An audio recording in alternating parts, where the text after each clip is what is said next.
Click করুন অ্যাপের bell আইকনে আর সাবস্ক্রাইব করুন এবিপি আনন্দ। সব সময় থাকুন খবরে।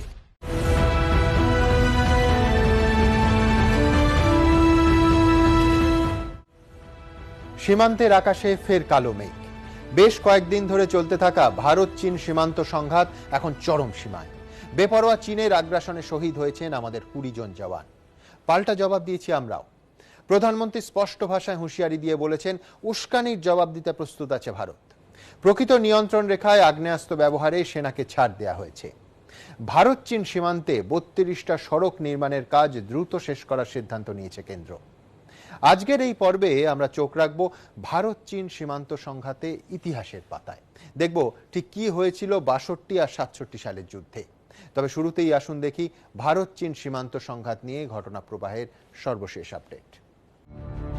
সীমান্ত সংঘাতের আঁচে এখনো উত্তপ্ত লাদাখ। বারবার ভারতের সঙ্গে কথার খেলাপ করে অস্থিরতা তৈরির চেষ্টা করছে চীন। তাই পাল্টা চাপ তৈরির কৌশল হিসাবে লাদাখে সেনা সমাবেশ বাড়াচ্ছে ভারতও। শুক্রবার শ্রীনগর লে জাতীয় সড়কে দেখা গেল সার দিয়ে যাচ্ছে সেনার ট্রাক এবং বাস। প্রতিটি ট্রাকে জওয়ান ছাড়াও রয়েছে প্রচুর পরিমাণে অস্ত্রশস্ত্র। রীতিমতো কিন্তু তৎপরতার ছবি এই মুহূর্তে লাদাখের রাস্তায়। আমরা দাঁড়িয়ে রয়েছি শ্রীনগর লে জাতীয় সড়কের ওপরে। পরপর ভারতীয় সেনাবাহিনীর সাজোয়া গাড়ি, সেগুলি পূর্ব লাদাখের যে সমস্ত ফরওয়ার্ড পোস্টগুলি রয়েছে সেই ফরওয়ার্ড পোস্টের দিকে এইভাবেই এগিয়ে যাচ্ছে। 15ই জুন পূর্ব লাদাখের গালোয়ান উপত্যকায় ভারতীয় সেনার 14 নম্বর পেট্রোলিং পয়েন্টে চীনা ফৌজের হামলার পর থেকেই লাদাখের পরিস্থিতি অশান্ত হয়ে ওঠে। এই হলো সেই গাওয়ান নদী, যার ধারে সংঘর্ষে জড়ায় ভারত ও চীনের সেনা। এই যে পাহাড়ের ছবি দেখছেন, এটি 14 নম্বর পেট্রোলিং পয়েন্টের একেবারে কাছে। এই পর্যন্তই গাড়িতে যাওয়া যায়। সেখান থেকে ভারতীয় সেনার জওয়ানরা হেঁটে 14 নম্বর পেট্রোলিং পয়েন্ট পর্যন্ত পৌঁছন। এরকম কাঁচা রাস্তা ধরেই পৌঁছতে হয় গালোয়ান উপত্যকার সেই জায়গায় যেখানে 15 তারিখ ভারতীয় সেনার ওপর হামলা চালায় চীনা ফৌজ। প্রকৃত নিয়ন্ত্রণ রেখার কাছে ভারতীয় সেনার যাতায়াতের জন্য এরকম অনেক রাস্তাই তৈরি করেছে বর্ডার রোড অর্গানাইজেশন। যে জায়গায় আমরা দাঁড়িয়ে রয়েছি গালওয়ান উপত্যকার খুব কাছে, এই কাঁচা রাস্তা সরাসরি শিয়ক নদীর গা ঘেঁষে চলে যাচ্ছে ঠিক সেই জায়গায় যেখানে ভারত এবং চীনা সেনাদের মধ্যে রক্তক্ষয়ী সংঘর্ষ হয়েছিল। রাস্তার পাশাপাশি ভারতের সেতু নির্মাণ নিয়েও আপত্তি তুলেছিল চীন, যদিও সেই আপত্তি উড়িয়ে সেতুর নির্মাণ কাজ শেষ করেছে ভারত। স্থানীয় সূত্রে যেটা খবর, গালওয়ান নদীর ওপর একেবারে প্রকৃত নিয়ন্ত্রণ রেখার থেকে 7.5 কিলোমিটারের মধ্যে প্রকৃত নিয়ন্ত্রণ রেখা বরাবর একটি ব্রিজ তৈরিকে কেন্দ্র করেই এই বিবাদ বর্তমানে চরমে উঠেছিল। কিন্তু কোনোভাবেই বর্তমানে এই সমস্যার জন্য ব্রিজ তৈরি থেমে থাকেনি, সেরকমটাই সেনা সূত্রে খবর। চীন অবশ্য এখনো পাহাড়ের পিছনে বসে ভারতকে ব্যতিব্যস্ত করার চেষ্টা চালিয়েই যাচ্ছে। 22শে জুনের বৈঠকে প্রকৃত নিয়ন্ত্রণ রেখা থেকে পিছু হটার ব্যাপারে ঐক্যমত্য হলেও এখনো সেখানেও তাঁবু গেড়ে বসে রয়েছে চীনা ফৌজ। ভারত সেদিকে কড়া নজর রেখেছে। আমরা এই মুহূর্তে দাঁড়িয়ে রয়েছি গালওয়ান উপত্যকায় যাওয়ার রাস্তায়, যে রাস্তা সরাসরি চলে গিয়েছে সেই জায়গায় যেখানে ভারতীয় সেনাবাহিনীর সঙ্গে চীনের পিপল লিবারেশন অফ আর্মির সংঘাত হয়েছিল। এই জায়গাতে অবস্থানগত দিক থেকে ভারতীয় সেনাবাহিনী নিজেদের আধিপত্য বজায় রাখতে চাইছে। তার কারণ, যাকে কেন্দ্র করে এই যাবতীয় অশান্তি, যাবতীয় বিতর্কের সূত্রপাত, ঠিক সেই জায়গাতে উপগ্রহ চিত্রে দেখা যাচ্ছে যে নতুন করে বাংকার তৈরি করেছে চীন। শুধু যে সেনা সমাবেশ বাড়ছে এমনটাই নয়, উত্তেজনার আঁচ এমন পর্যায়ে পৌঁছেছে যে লাদাখের বিভিন্ন রাস্তায় সাধারণ যানবাহন চলাচল বন্ধ করে দেওয়া হয়েছে। রাস্তায় ধুলো উড়িয়ে যাতায়াত করছে শুধু সেনার ট্রাক। আমরা এই মুহূর্তে দাঁড়িয়ে রয়েছি বিশ্বের সব থেকে উঁচু মোটরেবল রোড অর্থাৎ খারদুংলার রাস্তায়। প্যাঙ্গন এবং তার পাশাপাশি গালওয়ান উপত্যকায় যে উত্তেজনা ছড়িয়েছে সেই উত্তেজনার আঁচ এসে পড়েছে এই দিকেও, অর্থাৎ যে রাস্তা সরাসরি চলে যাচ্ছে খারদুংলা হয়ে সিয়াচেনের পথে, সেই রাস্তাতেও সাধারণ যানবাহন চলাচল একেবারে নিষিদ্ধ করে দেওয়া হয়েছে। লে থেকে প্যাংগং যাওয়ার রাস্তা দিয়েও কাউকে যেতে দেওয়া হচ্ছে না। শুক্রবারও এই রাস্তা ধরে কিছু দূর যাওয়ার পর আমাদের আটকে দেওয়া হয়। আমরা যে জায়গাতে দাঁড়িয়ে রয়েছি এর আগে খুব বেশি দূর এগোনো আর সম্ভবপর নয়, তার কারণ ভারতীয় সেনাবাহিনীর তরফে বিভিন্ন জায়গায় চেকপোস্ট তৈরি করা হয়েছে এবং সেখানে সাধারণ মানুষের প্রবেশ যেমন নিষিদ্ধ, তার পাশাপাশি সংবাদ মাধ্যমকেও প্রবেশ করতে দেওয়া হচ্ছে না। সব মিলিয়ে পূর্ব লাদাখের গালওয়ান উপত্যকায় উত্তেজনা ক্রমশই বাড়ছে। 1962 সালে ভারত চীন যুদ্ধের সময়ও এই গালওয়ান উপত্যকা ছিল একটি গুরুত্বপূর্ণ কৌশলগত পয়েন্ট। 58 বছর আগে ভারত ও চীনের সেই যুদ্ধে কি হয়েছিল, ইতিহাসের সেই অধ্যায় ফিরিয়ে নিয়ে যাব আপনাদের। আজ আপনাদের যে গল্প শোনাবো তার আগে তেজপুর শহরের গল্পটা জেনে নেওয়া দরকার। এক রাতের মধ্যে গোটা শহরটাই খালি হয়ে গেছিল, কিন্তু জনশূন্য হওয়ার আগে সেখানে আর কি কি ঘটেছিল, কেন ঘটেছিল এবং কিভাবে ঘটেছিল আসুন দেখে নিই।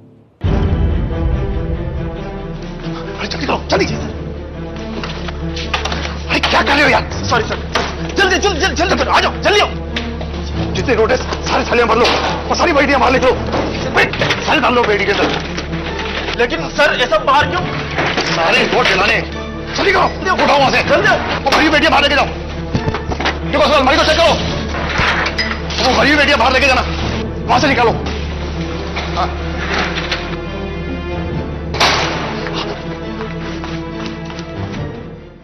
চীনা ফৌজ এগিয়ে আসছে, এই ভয়ে দলে দলে মানুষ তেজপুর ছাড়তে শুরু করলো। কার্যত জনশূন্য তেজপুর শহরে তখন হাতে গোনা কয়েকজন। এরই মধ্যে একজন ছিলেন স্টেট ব্যাংক অফ ইন্ডিয়ার তেজপুর শাখার ম্যানেজার। শহর ছেড়ে পালানোর আগে হঠাৎই তার মনে হয় চীনা ফৌজ ঢুকে পড়লে তো ব্যাংকে থাকা সমস্ত টাকা তাদের হাতে পড়ে যাবে, আর তাই দেশের টাকা যাতে কোনোভাবে চীনা ফৌজের হাতে না পড়ে তার জন্য সমস্ত টাকা এক জায়গায় জড়ো করে পুড়িয়ে দেন ওই ব্যাংক ম্যানেজার। डालो डालो जल्दी करो, बेटी के सारे नोट निकाल के डाल दो उसमें।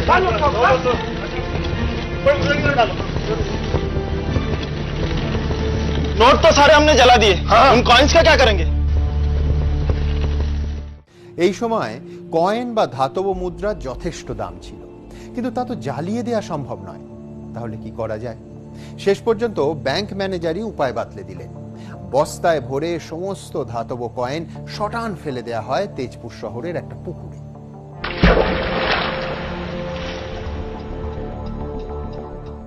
নভেম্বর 1962 এই তেজপুর শহরে ঘটে যাওয়া যে ঘটনা আপনারা দেখলেন তা বহু ঘটনার মধ্যে একটা মাত্র। সেই সময় ওখানে আর কি কি হয়েছিল, তেজপুরবাসী ঠিক সেই সময় কি কি দেখেছিলেন, কি প্রত্যক্ষ করেছিলেন, সেই বিবরণ শুনুন তাদের মুখে। उस टाइम में चाय बागान के अंदर में मैनेजर था, हमने सुना कि वो लोग जो हैं यहाँ फुटिल्स में, मिसमारी के पास में फुटिल्स है, वहाँ पर आ गए हैं। फिर उस टाइम में ऐसा लगा कि भाई अब यहाँ पर शायद रहना सेफ नहीं हो सकता है, तो उस वक़्त फिर हम लोग जो हैं यहाँ से रात में इकट्ठे होकर सवेरे मॉर्निंग में यहाँ से हम लोगों को ले जाया गया। रास्ते में रोका पुला, वो कहाँ जा रहे हैं? हमने कहा हम तो तेजपुर जा रहे हैं। बोले नहीं नहीं तेजपुर मत जाइए, हम लोग तो तेजपुर से वापस आ रहे हैं, वहाँ तो चाइनीज आने वाले हैं। पता लगा कि भाई यहाँ एडमिनिस्ट्रेशन नहीं है, कोई भी एसपी डीसी सब यहाँ से छोड़ के चले गए हैं। स्टेट बैंक का पता लगा, स्टेट बैंक से सुना ऐसा कि भाई उन्होंने नोट वगैरह जो थे करेंसी वो जला दी है। যে কোনো সময় চীন আক্রমণ করতে পারে এমন ভয় ছিল তেজপুরের বাসিন্দাদের মনে। ভয় ছিল তেজপুর দখল করে নেবে চীন। 1962 20 অক্টোবর থেকে ভারত চীন যুদ্ধ শুরু হয়।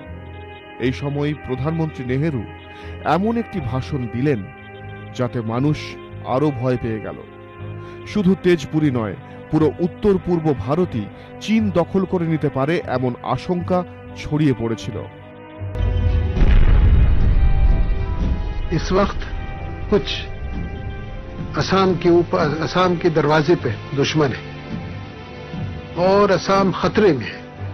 इसलिए खास तौर से हमारा दिल जाता है हमारे भाइयों बहनों पर जो असम में रहते हैं, उनकी हमदर्दी में, क्योंकि उनको तकलीफ उठानी पड़ रही है और शायद और भी तकलीफ उठानी पड़े। हम उनकी पूरी मदद करने की कोशिश करेंगे और करेंगे, लेकिन कितनी ही हम मदद करें, हम उनको तकलीफ से नहीं बचा देंगे।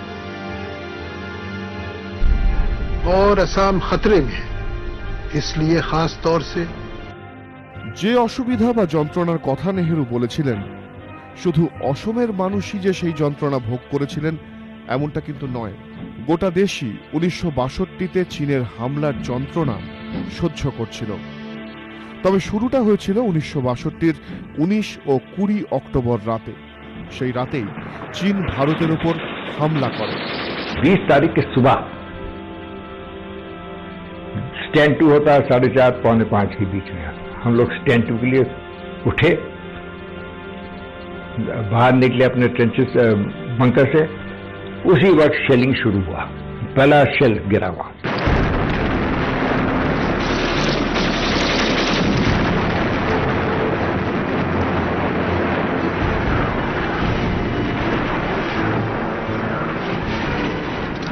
প্রধানমন্ত্রী জওহরলাল নেহেরু যুদ্ধ শুরু হওয়ার দুদিন পর দেশবাসীর উদ্দেশ্যে প্রথম বার্তা দেন।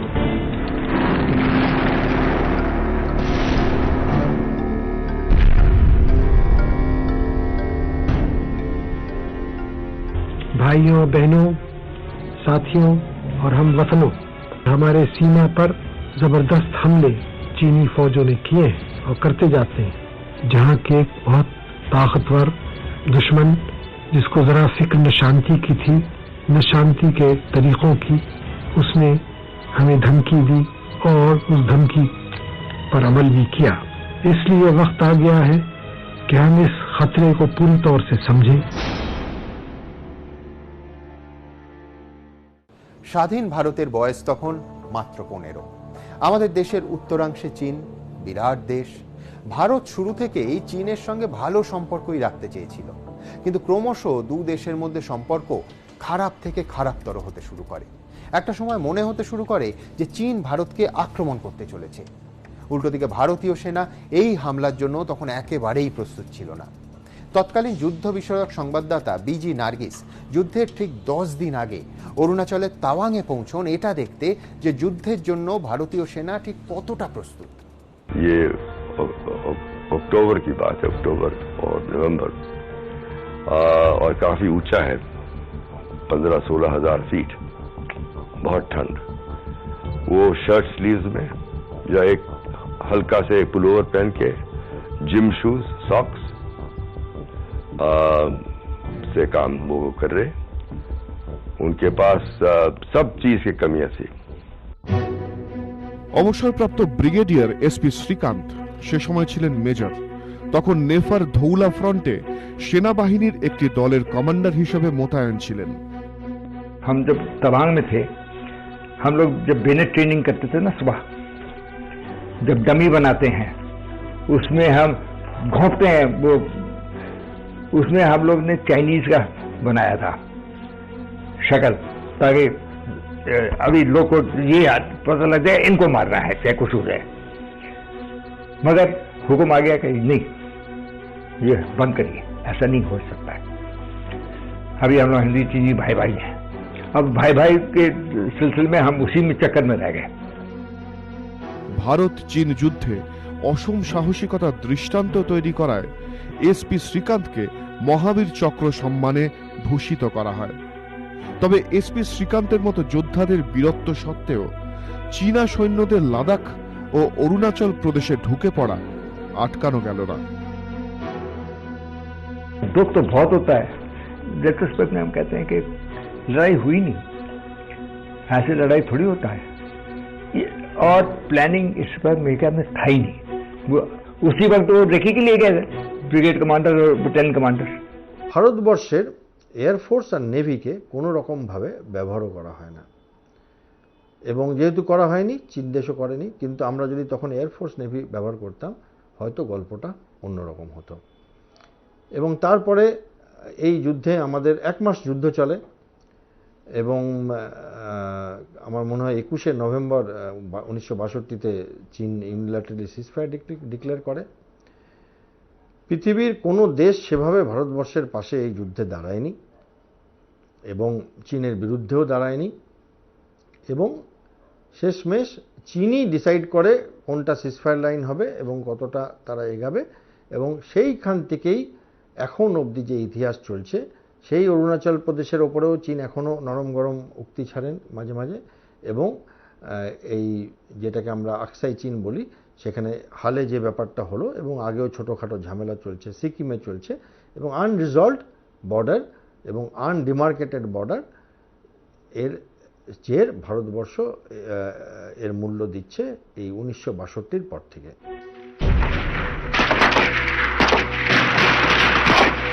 যুদ্ধ শুরুর আগেই একটা ব্যাপার পরিষ্কার হয়ে গিয়েছিল, ভারতীয় সেনার পক্ষে চীনের মোকাবিলা করা সম্ভব নয়। দেখতে দেখতেই চীনের সেনা উত্তর পশ্চিমের লাদাখের চুসুলের রেজাংলা থেকে শুরু করে পূর্বের নেফার তাওয়াং থেকে বমডিলা পর্যন্ত লাল ঝান্ডা পুঁতে দিল।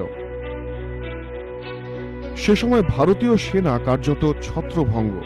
দুদিন বাদে নেহেরু ফের একবার দেশবাসীর উদ্দেশ্যে বার্তা দিলেন। অনেকে এই ভাষণকে যুদ্ধ হারের আনুষ্ঠানিক ঘোষণা বলেও মনে করেন। सीला एक पास है, पहाड़ है, बोमडिला के ऊपर, तवांग और बोमडिला के बीच में, और बोमडिला भी हमारे हाथ से निकल गया। रंज हुआ इसको सुनकर, रंज हुआ कि हमारी फौज को हटना पड़ा वहां से। इसके माने ये हैं कि जो लड़ाई हमारे सामने है उसको हमें जारी रखना है। थोड़े दिन नहीं, बहुत दिन, महीनों नहीं, सालों रखना है जारी। हम लड़ते जाएंगे, और अगर बीच में कहीं कहीं हारे तो उससे हम और ताकत पकड़ेंगे और आगे बढ़ेंगे। নেহেরু ওপরে ওপরে দীর্ঘ যুদ্ধের কথা বলছিলেন, কিন্তু চীন দীর্ঘস্থায়ী যুদ্ধ করার বাসনা রাখেনি। 20শে সেপ্টেম্বর রাতে চীনে নিযুক্ত ভারতীয় রাষ্ট্রদূতকে ডেকে পাঠান চীনের প্রধানমন্ত্রী চৌ এন লাই। তিনি বলেন মধ্যরাত থেকেই চীনের সেনা যুদ্ধবিরতি শুরু করতে চলেছে এবং এক সপ্তাহের মধ্যেই লাইন অফ অ্যাকচুয়াল কন্ট্রোলের 20 কিলোমিটার পেছনে চলে যাবে।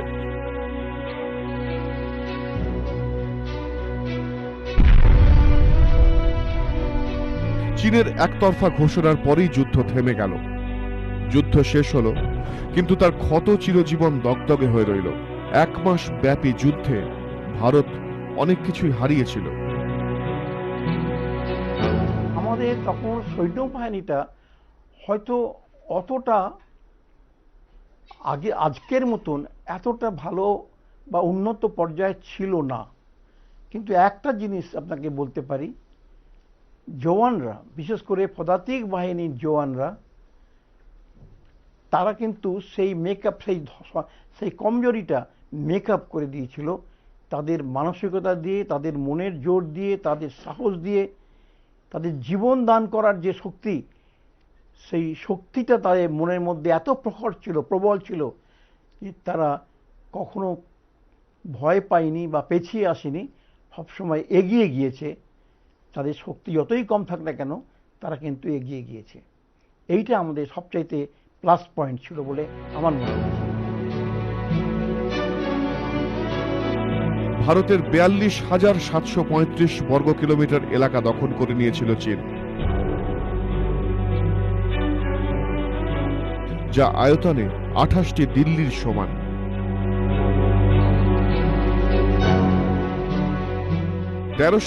জন ভারতীয় সেনা যুদ্ধে শহীদ হয়েছিলেন। 1047 জন জওয়ান গুরুতরভাবে আহত হয়েছিলেন।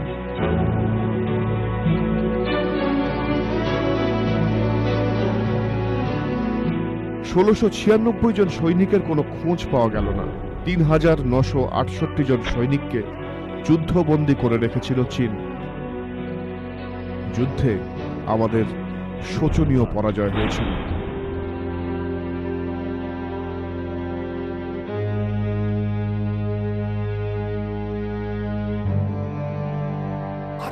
নভেম্বর 1962 সাল রাজাংলাকে রক্ষা করতে ভারতীয় সেনার একটি 13 নম্বর কুমাও ব্যাটালিয়নের এক সি কোম্পানি, চার্লি কোম্পানি 120 জন আহির ট্রুপস, তারা কুমাউন ব্যাটালিয়নে, কিন্তু ওরা হচ্ছে আহির, রাজস্থান এবং হরিয়ানার লোকেরা, মেজর শৈতান সিং এর নেতৃত্বে ঘাঁটি করল। তাকে দ্রুত রেইনফোর্স করার জন্য আমাদের ওখানে যে পাঠাবার মতো কোনো রাস্তা ছিল না। ভারতীয় সেনাবাহিনী নিজের ঐতিহ্য রক্ষা করে ওই company last man last round পর্যন্ত যুদ্ধ করলো। 120 জনের মধ্যে 112 জন মারা গেল।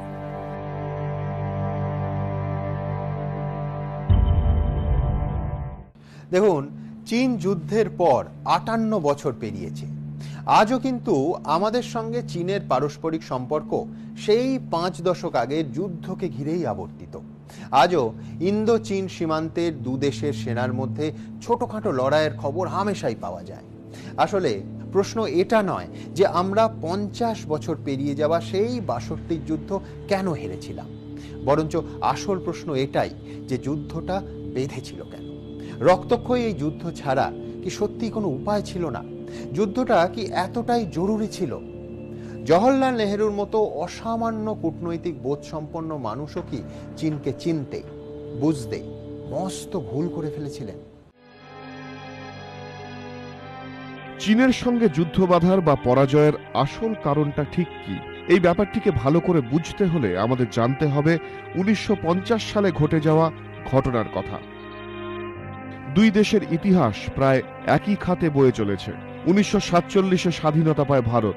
তার ঠিক 2 বছর পরেই দীর্ঘ সংঘর্ষের পর মাও জেদং এবং চৌ এন-লাইয়ের নেতৃত্বে পিপুলস রিপাবলিক অফ চায়নার জন্ম হয়।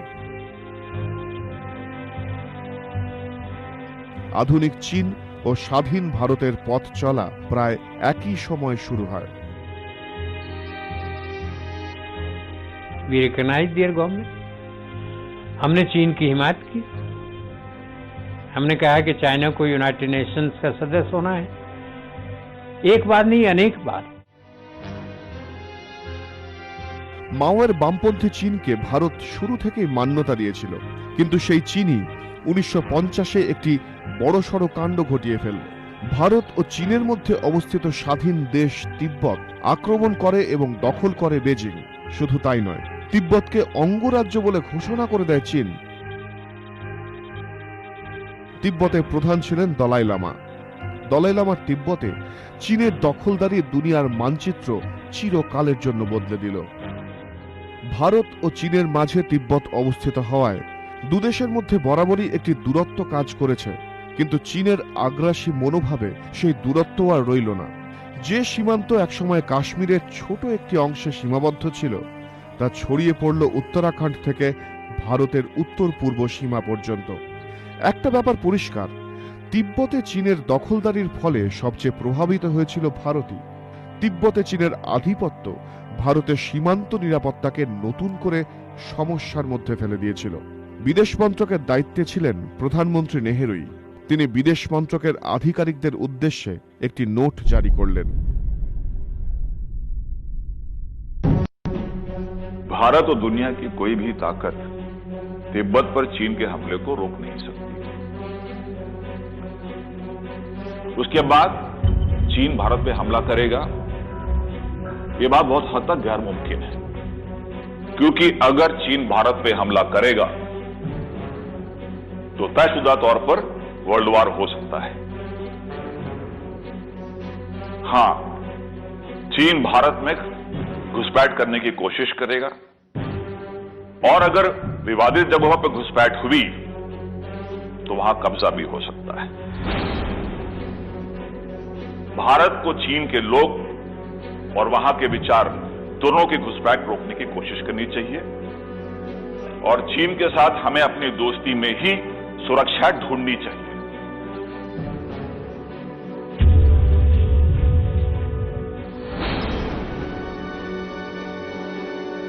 চীনের তিব্বত দখলের পরও প্রধানমন্ত্রী নেহেরু চীনের সঙ্গে সীমান্ত সমস্যা নিয়ে আলোচনায় বসতে রাজি ছিলেন না।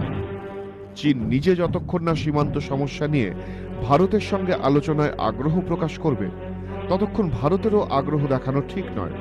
এমনই ভাবনা ছিল প্রধানমন্ত্রী নেহেরুর। কিন্তু নেহেরু মন্ত্রিসভা স্বরাষ্ট্রমন্ত্রী সর্দার বল্লভভাই প্যাটেল নেহেরুর ভাবনার সঙ্গে একমত ছিলেন না। 1950 সালে প্যাটেল প্রধানমন্ত্রী নেহেরুকে চীন সমস্যা নিয়ে একটি চিঠি দেন। प्रिय जवाहरलाल नेहरू, चीन सरकार ने हमें जाल में उलझाने की कोशिश की है। मेरा यह मानना है कि चीन हमारे राजदूत के मन में ये झूठा भरोसा कायम करने में सफल रहा है कि वो तिब्बत की समस्या को शांति के साथ सुलझाना चाहता है। मेरे विचार से ये चीन का धोखा और विश्वासघात है। वो असम के कुछ हिस्सों पर भी नजर गड़ाए हुए हैं। आवाजाही की दृष्टि से वहां हमारे साधन बड़े ही कमजोर और कम हैं, इसलिए ये क्षेत्र कमजोर है। सभी समस्याओं को बता पाना मेरे लिए थकान भरा और असंभव होगा, लेकिन समस्याओं का तत्काल समाधान करना होगा। आपका वल्लभ भाई पटेल।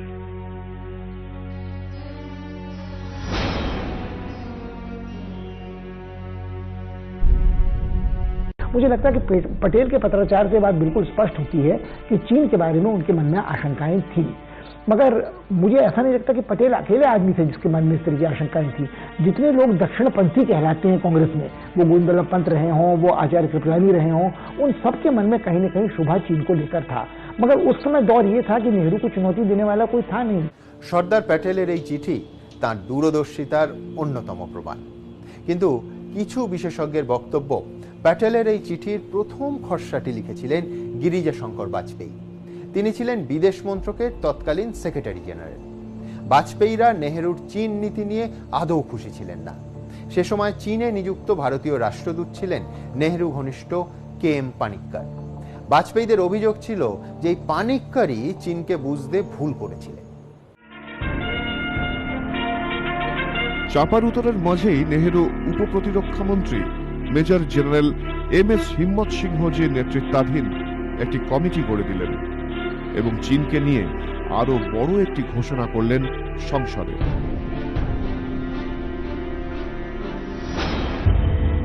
लद्दाख से नेपाल तक जो सरहद चीन की सीमा से लगती है वो परंपरा और रिवायती इस्तेमाल से तय है। हमारे उत्तर पूर्व की जो सीमा चीन से मिलती है, इसे मैकमहन लाइन ने पूरी तरह साफ कर दिया। मैकमहन लाइन 1914 शिमला कन्वेंशन में तय। मैकमहन लाइन ही हमारी सीमा रेखा है, मैप हो या ना हो।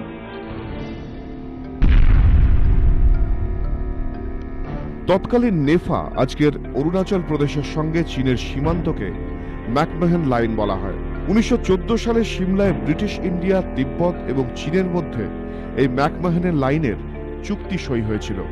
চীনের কমিউনিস্ট সরকার এই ম্যাকমাহন লাইনকে জোর জবরদস্তিতে তৈরি করা সীমারেখা বলে মনে করে। এটা জেনেও এই ম্যাকমাহন লাইনকে নিজেদের সীমান্ত বলে ঘোষণা করে দেন প্রধানমন্ত্রী নেহেরু। তবে এর চাইতেও বড় ঘটনা ঘটল তাওয়াংয়ে 12 ফেব্রুয়ারি 1951 সাল। ভারতের প্রশাসন প্রথমবারের জন্য তাওয়াংয়ে পা রাখল। এর আগে তাওয়াং তিব্বতের অংশ ছিল। শোনা যায় তাওয়াংয়ে ভারতীয় আধিকারিকদের জোরদার অভ্যর্থনা জানিয়েছিল তাওয়াংবাসী। চীন অবশ্য ভারতের আধিকারিকদের তাওয়াংয়ে প্রবেশ এবং ম্যাকমাহন লাইনকে সীমান্ত ঘোষণার পরও কোনো প্রতিক্রিয়া দেয়নি। উল্টো দিকে চীন একেবারে চুপ করে বসেছিল। সীমান্ত নিয়ে তারা কি ভাবছে তার বিন্দুমাত্র আঁচ পাওয়া যাচ্ছিল না। ফলে ভারত সরকার চীনে নিযুক্ত ভারতীয় রাষ্ট্রদূত পানিক্করকে বলে চৌ এন লাইয়ের সঙ্গে বৈঠক করতে। দুজনে বৈঠক হয় 1952 সালের ফেব্রুয়ারি মাসে। রাষ্ট্রদূত KM পানিক্কর চৌ এন লাইয়ের সঙ্গে বৈঠক করতে পৌঁছলেন। পানিক্করকে বলা হয়েছিল সীমান্ত নিয়ে চীন কি ভাবছে তা আঁচ করতে এবং তিব্বত নিয়ে কোনো সমঝোতার আগে সীমান্ত সমস্যার সম্পূর্ণ সমাধান আবশ্যিক এই বার্তাও চীনকে স্পষ্টভাবে পৌঁছে দিতে। কিন্তু বৈঠকে এমন কিছুই হলো না। চৌ এন লাই বাণিজ্য এবং সাংস্কৃতিক মেলবন্ধনে জোর দিলেন। চৌ এন লাইয়ের সঙ্গে বেশ কয়েকটি বৈঠকের পর পানিক্কর এ বিষয়ে নিজের মত জানিয়ে দেন, আর এতে ভারত চীনের পারস্পরিক সম্পর্ক এক নতুন মাত্রা পেল। हमारी मुलाकातों में बाउंड्री से जुड़े सवाल पर कोई चर्चा नहीं हुई। राजनीतिक सवालों की तरफ इशारा भी नहीं हुआ। मुझे लगता है कि झौ एनलाई सीमा को लेकर भारत के पोजीशन को बखूबी जानते हैं और इस मसले पर उनकी चुप्पी का मतलब भारतीय पोजीशन को लेकर मौन सहमति ही हो सकती है। भारत चीन सीमा बिल्कुल तय है और उस पर कोई बातचीत की जरूरत नहीं है। ये हमारा अब तक का स्टैंड रहा है और इसे बदलने की जरूरत नहीं है।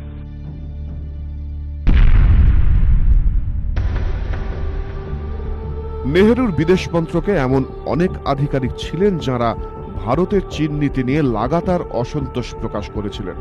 তাদের বক্তব্য ছিল খুব পরিষ্কার, সীমান্ত সমস্যা নিয়ে ভারতের চীনের সঙ্গে খোলাখুলি আলোচনা করা আবশ্যক এবং যতক্ষণ না চীন আমাদের সীমান্ত মেনে না নিচ্ছে ততক্ষণ কোনো সমঝোতা করা যাবে না। বিদেশ মন্ত্রকের একাংশের পরামর্শকে কার্যত উপেক্ষা করেই নেহেরু তাঁর বিদেশ সচিবকে একটি নোট পাঠালেন। चीन के साथ सीमा से जुड़े सवाल उठाने का वक्त अभी नहीं है। अगर कभी इसकी जरूरत पड़ी, खासतौर पे तब अगर हमारी सीमाओं को चुनौती दी गई, तो हम अपना रुख साफ कर दें।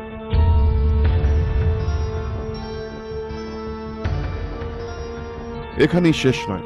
1954 29 এপ্রিল বেজিংয়ে ভারত সেই সন্ধিতে সই করে যা পঞ্চশীল সমঝোতা নামে পরিচিত।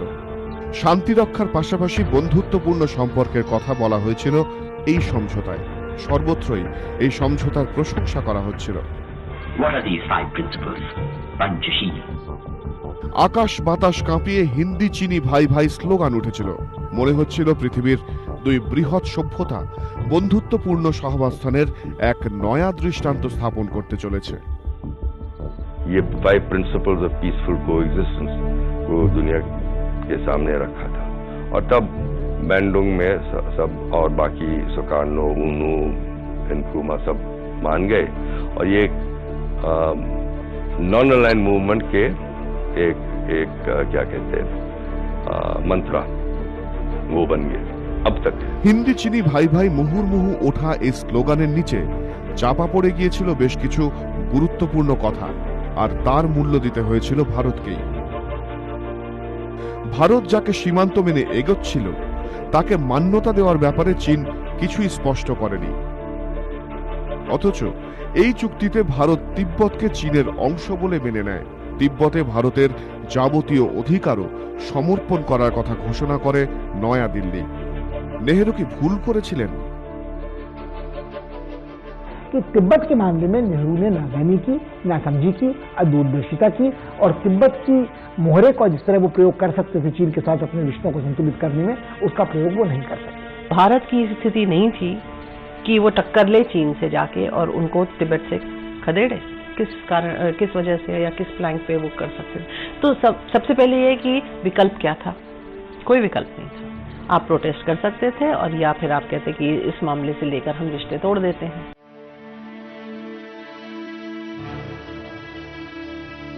বেশ কয়েক বছর ধরে হিন্দি চিনি ভাই ভাই স্লোগান শোনা গিয়েছিল। পঞ্চশীল সমঝোতার পর চৌ এনলাই ভারতে এলেন। দুনিয়ার সব বিষয় নিয়ে দুপক্ষে আলোচনা হলো, কিন্তু সীমান্ত সমস্যা নিয়ে কেউই রা কাটল না। अगर आप वाइट पेपर्स पढ़ें या नेहरू जी के उस समय के भाषण पढ़ें कि उन्होंने एक तरह से जो चीन से जो सिग्नल आ रहे थे उनको थोड़ा सा मिसरीड जरूर किया।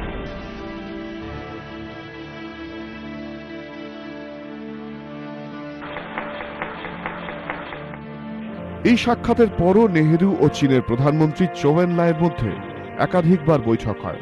নেহেরু চীনে গেলেন, সেখানে তিনি উষ্ণ অভ্যর্থনা পেলেন।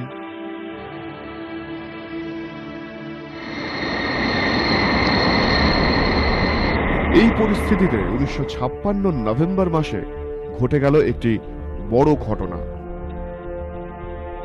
ঘটনাচক্রে চৌ এনলাই তখন ভারত সফরে। তিব্বতের সবচেয়ে বড় ধর্মগুরু দলাই লামাও সে সময় ভারতে। চীনের তিব্বত নীতি নিয়ে প্রবল দুশ্চিন্তায় ছিলেন তিনি। आपको समझना चाहिए कि भारत आपकी सहायता नहीं कर सकता है।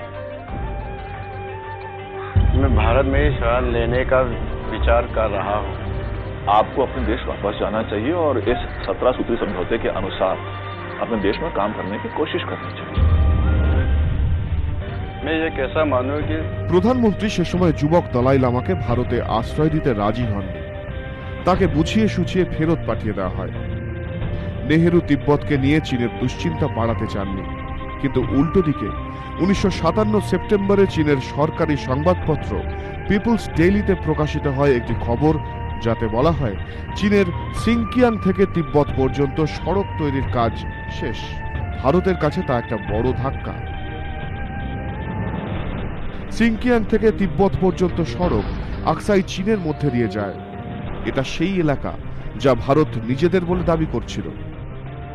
আকসাই চীনকে নিয়ে চীনের প্রকৃত উদ্দেশ্য কি তা জানতে প্রধানমন্ত্রী নেহেরু সোজা চিঠি লিখলেন চৌ এন লাইকে।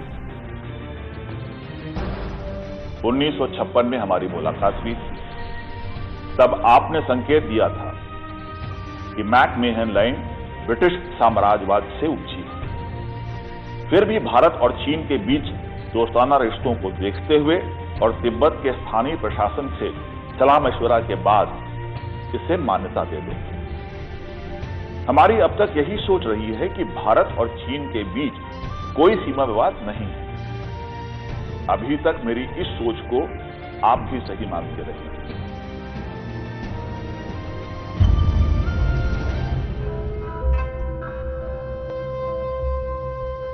প্রায় এক মাস বাদে চীনের প্রধানমন্ত্রী চৌ এন লাই নেহেরু চিঠির জবাব পাঠালেন। তিনি লিখলেন, ভারত ও চীনের সীমান্ত নিয়ে কখনোই আনুষ্ঠানিকভাবে ঘোষণা করা হয়নি। অন্যান্য বিভিন্ন কাজে এতদিন ব্যস্ত থাকায় চীন এই প্রসঙ্গের উত্থাপন আজ পর্যন্ত করেনি। একটা ব্যাপার পরিষ্কার, সীমান্ত নিয়ে চীনের মনোভাবে বড়সড় বদল এসেছিল। পরিবর্তিত পরিস্থিতিতে চীনের মনোভাব কি সেটা ঠিকমতো আঁচ করে ওঠার আগেই কাহিনী অন্যদিকে মোড় নিল। এরই মধ্যে একটা তাৎপর্যপূর্ণ ঘটনা ঘটে। তিব্বতে চীনের বিরুদ্ধে বিদ্রোহ দেখা দেয়। দলাই লামার আশঙ্কা হয় যে চীনা ফৌজ তাকে গ্রেফতার করবে। কয়েকজন অনুগামীকে নিয়ে তিব্বত থেকে ভারতের দিকে পালিয়ে আসেন তিনি। ভারত সরকার তাকে আমাদের ভূখণ্ডে ঢোকার অনুমতি দেয়। প্রধানমন্ত্রী নেহেরু নিজে দলাই লামার সঙ্গে দেখা করতে মুসৌরি যান। मुझे उम्मीद है कि भारत का मदद से तिब्बत को आजाद कर पाएंगे।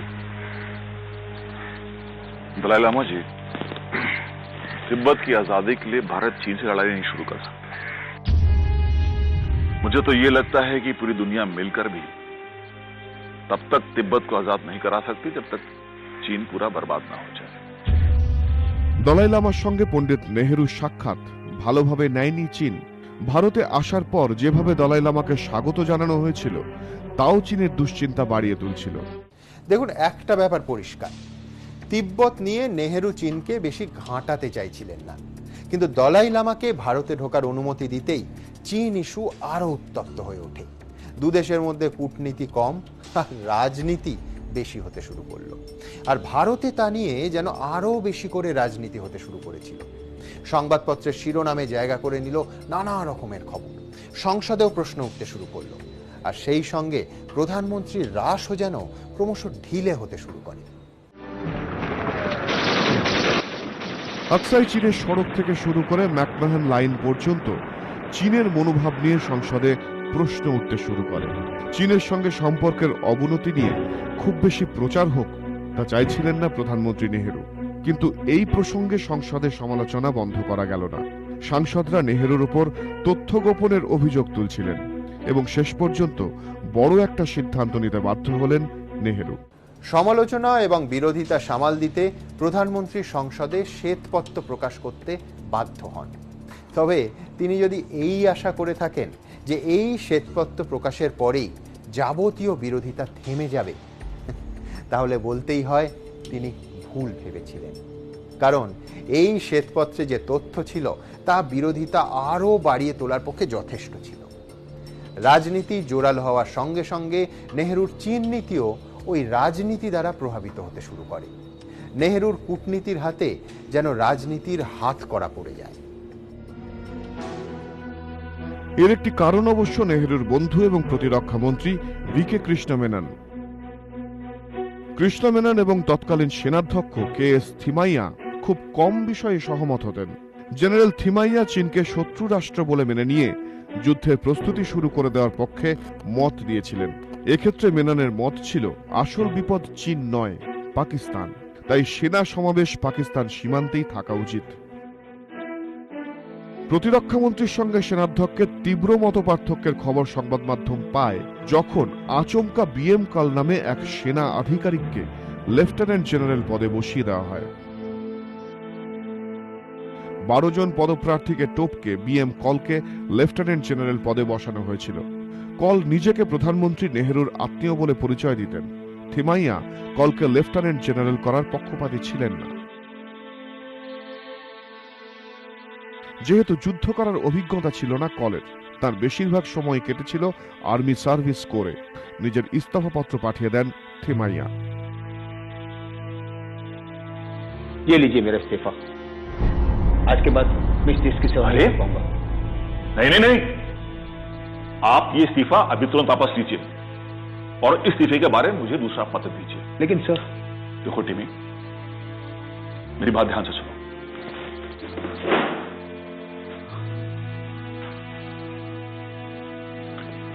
देखो टिमी, मैं आपसे कह रहा हूं कि ये इस्तीफा आप मेरे लिए वापस ले लें।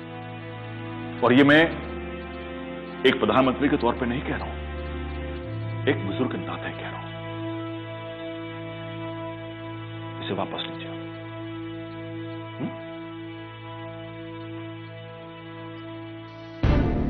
জেনারেল থিমাইয়া তাঁর ইস্তফাপত্র ফেরত নিয়ে এলেন। এর মধ্যেই নেহেরুর হাতে এলো চীনের প্রধানমন্ত্রী চৌ এন লাইয়ের জবাবি চিঠি। ये बहुत हैरत की बात है कि भारत चीन से उस सीमा रेखा को मान्यता देने की बात कर रहा है जिसे ब्रिटिश साम्राज्यवादी नीतियों ने जबरन चीन के तिब्बत क्षेत्र पर थोपा था। चीन की सरकार मैकमेहन लाइन को बिल्कुल मान्यता नहीं देती। भारत और चीन की सीमा कभी तय नहीं हुई है और इस पर नए समझौते की जरूरत है जो दोनों पक्षों के लिए वाजिब है।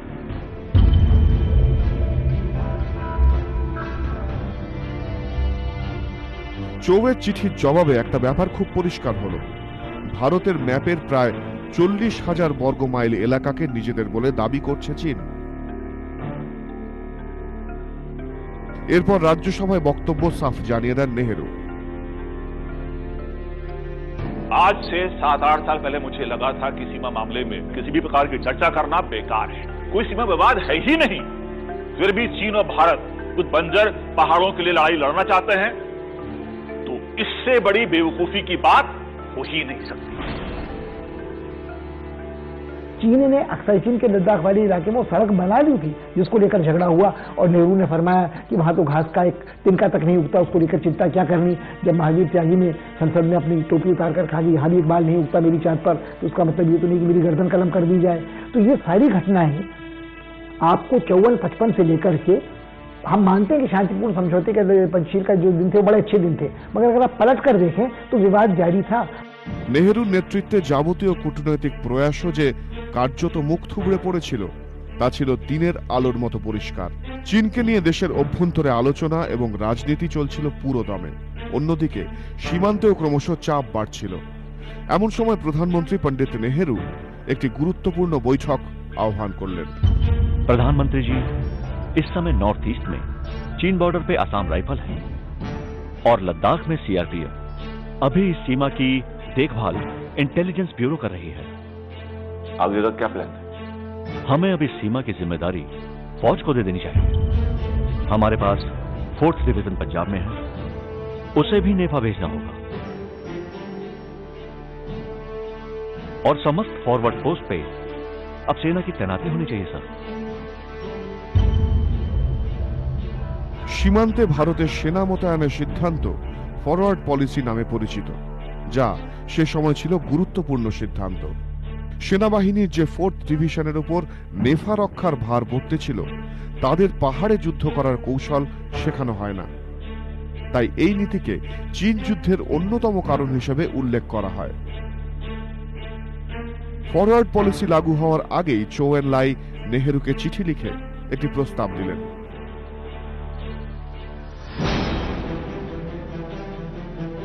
मैं ये प्रस्ताव देता हूं कि चीन और भारत की सेना पूरब में मैकमेहन लाइन और लद्दाख में लाइन ऑफ एक्चुअल कंट्रोल के 20 किलोमीटर पीछे चली जाए।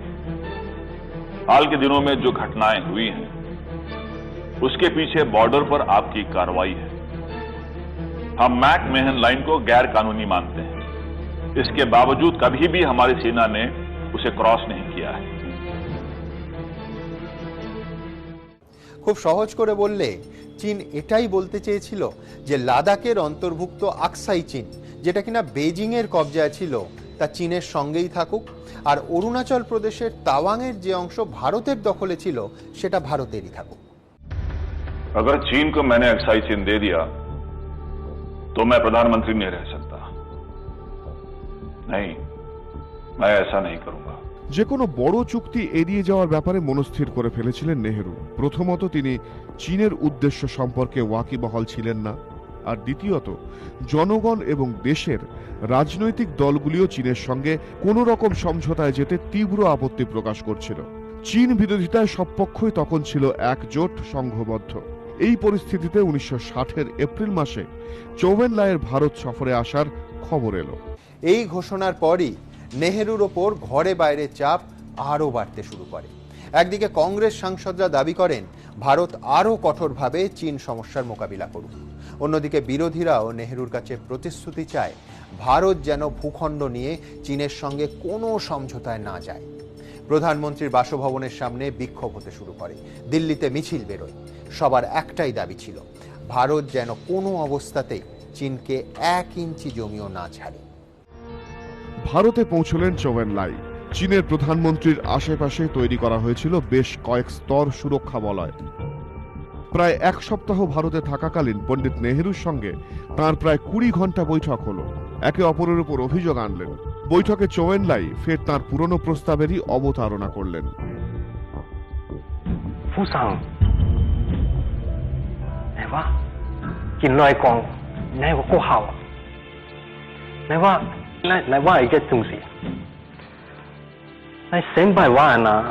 এর অর্থ হলো চীন স্ট্যাটাস কো এর অজুহাত দিয়ে আকসাই চীনে নিজেদের দাবি ছেড়ে দেওয়ার কথা বলছিল।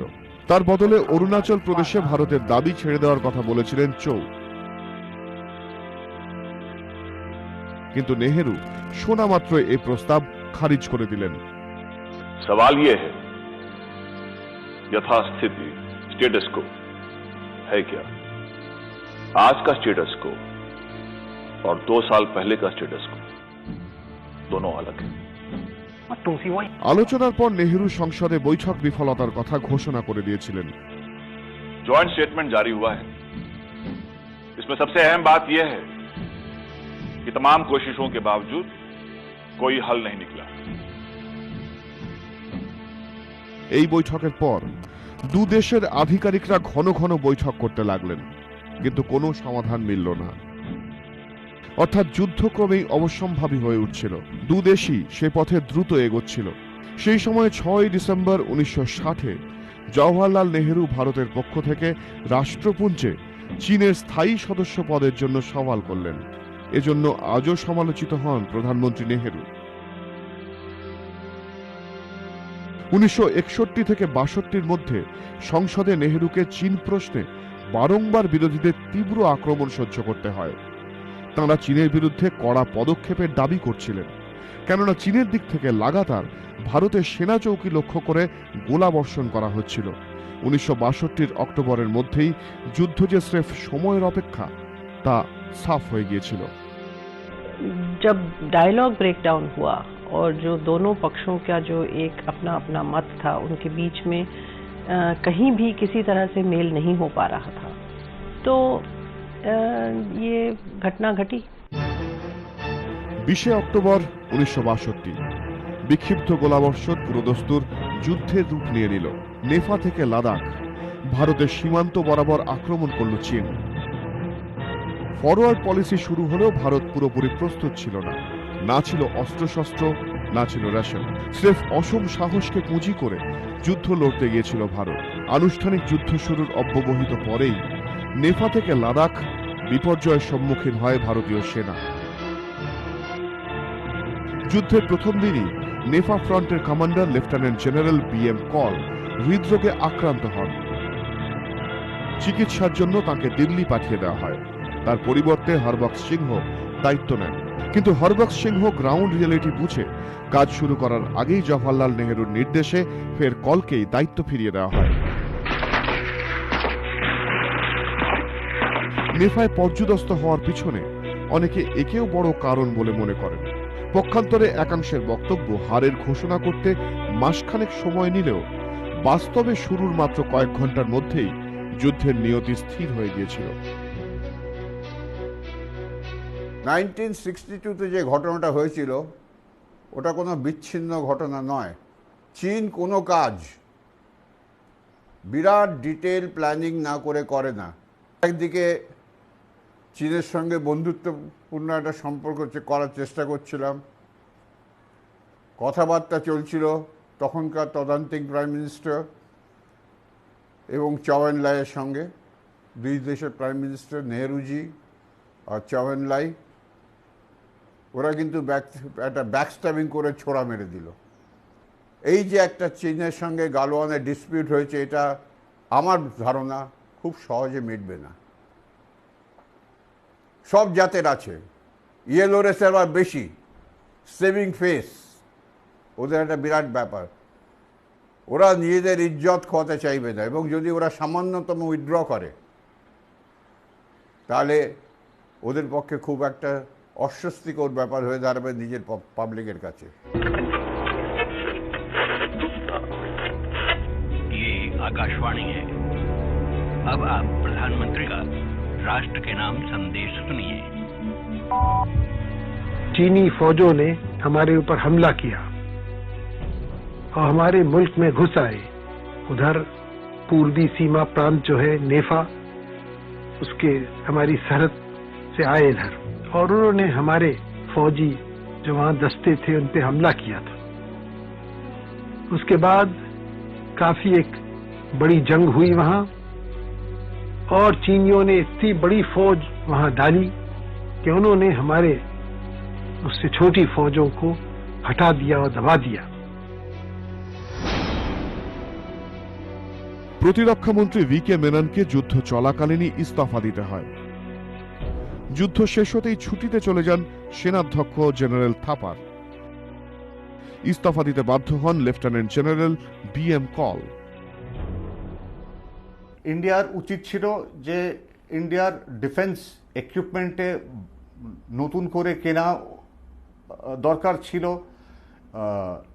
ইন্ডিয়ান সোলজার্সদের টেকনোলজিক্যালি ইকুইপমেন্ট ওয়াইজে আপগ্রেডেশন করা দরকার ছিল, সেটা আমরা করিনি। যাই হোক, ওটা লোকেরা বলে আমাদের কাছে টাকা পয়সা ছিল না, কিন্তু এখন অবস্থাটা একেবারে পাল্টে গিয়েছে। আমরা সবচেয়ে মডার্ন ওয়েপন্স আমাদের কাছে আছে। চায়নার ইন্ট্রুশন আমরা এখন একেবারে সহ্য করি না, আর আমরা স্ট্রং আর অফেন্সিভ রেসপন্স দিতে আরম্ভ করেছি, যেটা চায়না এখন বুঝে গেছে যে মানে ইন্ডিয়া ইজ নো পুশওভার।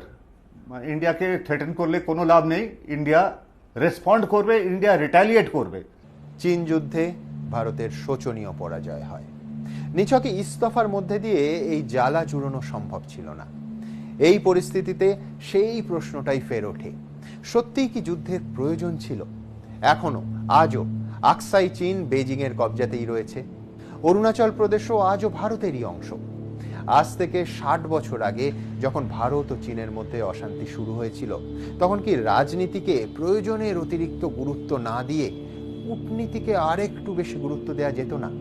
তাহলে কি এই অপ্রয়োজনীয় যুদ্ধ এড়ানো যেত? এই প্রশ্নের গুরুত্ব সেদিনও ছিল, আজও আছে। ভারতের লজ্জাজনক পরাজয় সব থেকে বেশি ভেঙে পড়েছিলেন যে মানুষটি, তার নাম জওহরলাল নেহেরু। চিরকাল মাথা উঁচু করে বাঁচা পণ্ডিত নেহেরু মানসিকভাবে বিপর্যস্ত হয়ে পড়েন। এই ঘটনার 1.5 বছরের মধ্যে মৃত্যু হয় তার, আর সেই সঙ্গে অবসান ঘটে একটা যুগের।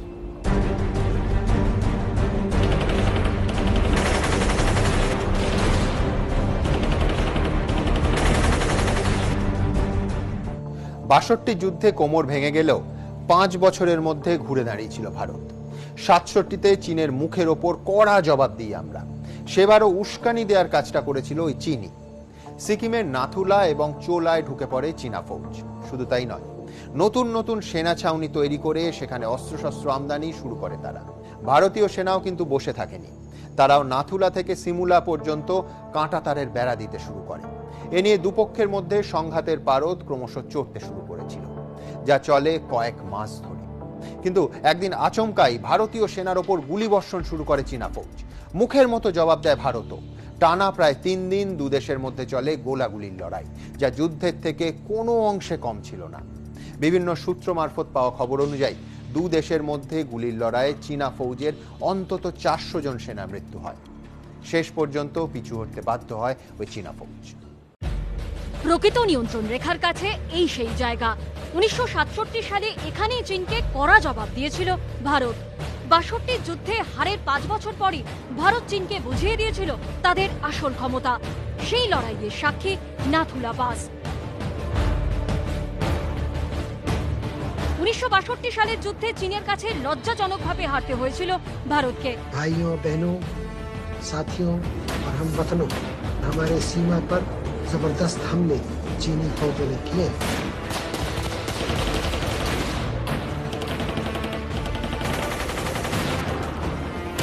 তবে চীনের কাছে এই হারের মাত্র 5 বছর পরই ঘুরে দাঁড়ায় ভারত। এখন নাথুলা বর্ডারে এই বিশাল লোহার দরজার কাছে পৌঁছলে তার একপাশে চোখে পড়বে এই কাঁটাতারের বেড়া। এগুলি নিয়েই 1967 সালের 11 সেপ্টেম্বর সংঘর্ষে জড়ায় ভারত এবং চীন। 1967 সালের আগে এই এলাকার ছবিটা এরকম ছিল না। তখন এখানে শুধু একটা পাথরের ফলক ছিল, যাতে বোঝা যেত এটি ভারতীয় ভূখণ্ডের শেষ পোস্ট। ওপর থেকে চীনা ফৌজ প্রায়শই লাউড স্পিকারে ভারতীয় জওয়ানদের হুমকি দিত, পিছু হটো, না হলে আবার 62-র মতো হাল করে ছাড়বো। हिंदुस्तानी सैनिकों, सिक्किम चीन का है, इसलिए तुम लोग नाथुला छोड़ दो, वरना 1962 वाला हाल करेंगे। শুধু তাই নয়, চীনা সেনারা ভারতীয় ভূখণ্ডে ঢুকে বাংকার তৈরির কাজও শুরু করে দেয়। একদিকে সিকিম চেয়ে রীতিমতো হুমকি দিতে শুরু করে চীন, অন্যদিকে চীনা ফৌজ ভারতীয় ভূখণ্ডে ঢুকে ভারতীয় সেনাকে লাগাতার উস্কানি দিতে থাকে। কিন্তু ভারতীয় সেনাও রুখে দাঁড়ায়। চীনের বারবারন্ত রুখতেই ভারতীয় সেনার কাঁটাতার লাগানোর কাজ শুরু করে, আর তাতেই চটে গিয়ে ভারতীয় সেনার উপর হামলা চালায় চীনা ফৌজ। চীন উস্কানি দিতে দিতে পরিস্থিতিকে যুদ্ধের দিকে নিয়ে যায়। কিন্তু এবার ভারতীয় সেনাও তৈরি ছিল, তারাও চীনের মুখের উপর মোক্ষম জবাব দেয়। ভারতীয় সেনার প্রত্যাঘাতে চীনের মেশিন গান ইউনিট ধ্বংস হয়ে যায়।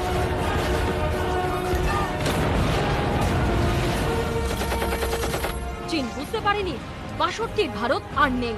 67-র ভারত যে তাদের এভাবে ধুলোয় মিশিয়ে দেবে তা ঘুণাক্ষরেও টের পায়নি চীন। বিভিন্ন সূত্র মারফত পাওয়া খবর অনুযায়ী দুদেশের মধ্যে গুলির লড়াইয়ে চীনা ফৌজের প্রায় 400 জন সেনার মৃত্যু হয়। শেষমেশ পিছু হটতে বাধ্য হয় চীনা ফৌজ। 67-তে ইতিহাস তৈরি করেছিল ভারত, যে বীরগাথা আজও গর্বের সঙ্গে স্মরণ করে গোটা দেশ। ইতিহাসের কোন কোন মোড় ঘুরে ভারত চীন সীমান্ত পরিস্থিতি আজ এই জায়গায় এসে দাঁড়িয়েছে তা আপনাদের দেখালাম আমরা। চীনের চোখ রাঙানি যে আমাদের দেশ বরদাস্ত করবে না তা ইতিমধ্যেই স্পষ্ট ভাষায় জানিয়ে দেওয়া হয়েছে। সীমান্তে সামরিক তৎপরতা, ফরওয়ার্ড বেসে অত্যাধুনিক যুদ্ধ বিমানের উপস্থিতিও সেই দিকে ইঙ্গিত করছে। ঘটনাবলী এরপর কোন দিকে বাঁক নেয় সেদিকেও তীক্ষ্ণ নজর থাকবে আমাদের। আর আপনাদের চোখ থাক এবিপি আনন্দে।